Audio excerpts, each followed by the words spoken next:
How's it going, everyone? So with the influx of newer players to Dirty Bomb, I feel like there's more of a demand for guides, tips, and tricks videos.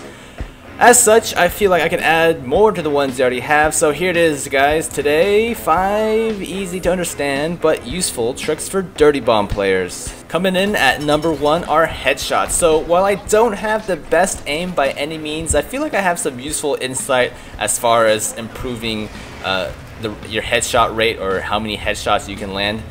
So the first thing I want to talk about is keeping your crosshairs level. Remember to always keep your crosshairs right around like head range. Like, you know, if you were to predict where the enemy will show up, just when you're walking around, make sure your crosshair isn't pointed at the ground or floor or whatever. Make sure you kind of just predict where you think the enemy will be. And this is important because, you know, this way when an enemy does come out of the corner or comes out of nowhere, you're not expecting them, the adjustment to aim to their head is not that high. You know, you don't have to move too much. For number 2, I want to talk about timers. So if you want to look in the upper left hand corner of your default HUD or HUD, you will see 2 timers. The big timer shows you how long until the game ends. So if you're attacking, that means how long you have to complete the objective. And if you're defending, it shows how long you have to hold off the attackers. Now the smaller timer is the spawn timer, which is really useful because it tells you, you know, when each team will spawn. When you die in Dirty Bomb, you don't have a set amount of time before you can hop back in. It kind of depends more on when you die and where the spawn timer is. So if you die when there's only 3 seconds left in the spawn timer, you'll be back in the action way faster. Now, the timer is the same for everyone, friendlies and enemies alike, so if you keep an eye on it, the timer can actually be used tactically for like offensive or defensive reasons. So for example, if you know the timer is almost at 0, you and or your teammates can play a bit more aggressive and take advantage of that short respawn. Respectively, if you are a heavy flanker or just happen to be way deep into enemy territory, you can watch that timer to gauge when a new wave of enemies will be rushing out of their spawn location. Alrighty, so for number 3, I'll be talking about audio cues. So learn when people are coming, you know, be on the alert if you hear footsteps. You know, now sometimes it can get a little bit confusing because you'll start noticing your own footsteps. You'll be wondering, hey, who's following me? But it's just, you know, your own footsteps. But in my opinion, it's better to just check around and be safe rather than sorry. Now, this also extends to stuff like proxy mines. They do make some noise. It's like a chirping noise. So if you hear like a chirping audio cue, be sure to proceed with caution.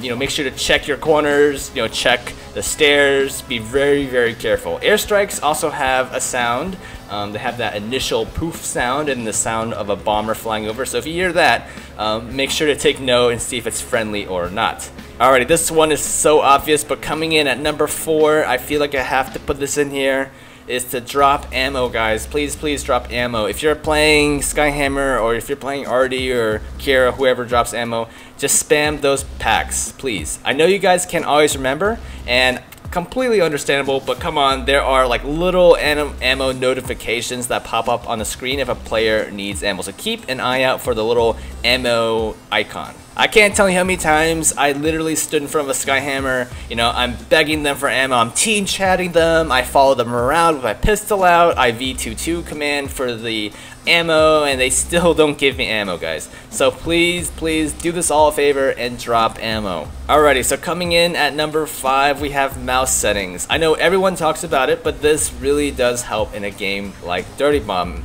at least with your aim. The lower the mouse sensitivity, the easier it will be for you to track your targets. The reason being is because if you only have to move your mouse 2 inches on the mouse pad for a 360, aiming at moving targets who are, you know, at a distance can be really, really hard to track. And that's because it's generally harder to pinpoint something if you're trying to get a shot on that is only moving a few pixels, and if all it takes for you to move 1,000 pixels or something is like an inch, you know, that's just gonna be so hard to land that shot. For example, I'll give you like a real life example. It would be like sort of trying to make a really small, delicate, surgical incision with like a battle axe or something. The tool is just too big for the job. Sure, maybe it can be done, you know, maybe it can be done, but it's just way easier to whip out something that's a bit more refined. Now, I would say stuff like, oh, it depends on the player and whatever, but I found that most people, usually like 99% of the time, it's that they have too high of a sensitivity and they just got used to it from playing different games. So definitely give it a try. Lower your sensitivity below the default 20 or whatever it is. If you're used to playing with high sensitivity, you know, you'll be used to flicking your wrist around to aim. It will be a little bit different, so you're gonna have to try to adjust by pivoting more with your forearm / elbow. You know, this may feel a little weird, but you guys may be surprised at the sudden change in your accuracy. One thing that does come with lowering your sensitivity is that you may need a bigger mouse pad. My mouse pad is like a size up from the standard. I don't even know how to describe it, but you know how you have the standard square shape? Mine's a bit more of a rectangle shape. Really helps. And you know, also experiment around with the settings. Of course, you can go too low. It kind of depends on everyone how low you can really go to feel comfortable. How low can you go? Is that a song? Anyways, I'm sorry, I'm getting sidetracked here.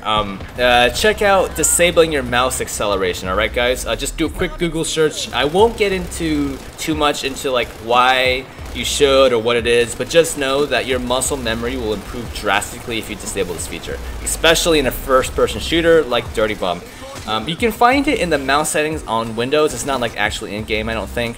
So, like I said, if you're curious as to why I'm telling you this, just do a quick Google search. It'll show you tons and tons of articles and literature about mouse acceleration. You guys can read up all you want on mouse acceleration. But you know what? I think this wraps up today's video. That was 5 tips, so please be sure to hit the like button if you enjoyed it. Click the subscribe button if you want to see more of my content. And if you guys have any sort of suggestions as to what I should cover next in Dirty Bomb, you know, please let me know in the comment section below. And for all my PlanetSide 2 viewers, I do apologize for not putting out more PlanetSide 2 content. It's just the game is really funky with recording with Shadowplay. I mean, there's a couple of reasons, I'll get into them later, but the main reason is because, like, I don't know what it is, but it stutters a lot when I'm recording with Shadowplay. So I do apologize for not putting out more PlanetSide 2 content. And if you missed my last video, I did mention I have a Twitch account now. I'm doing some streams. I did a little bit last night, but not that many people, if anyone, saw it. Let me know what times work best for you. I'm sort of new to the whole Twitch thing. And with all that said and done, I'll see you guys in the next episode.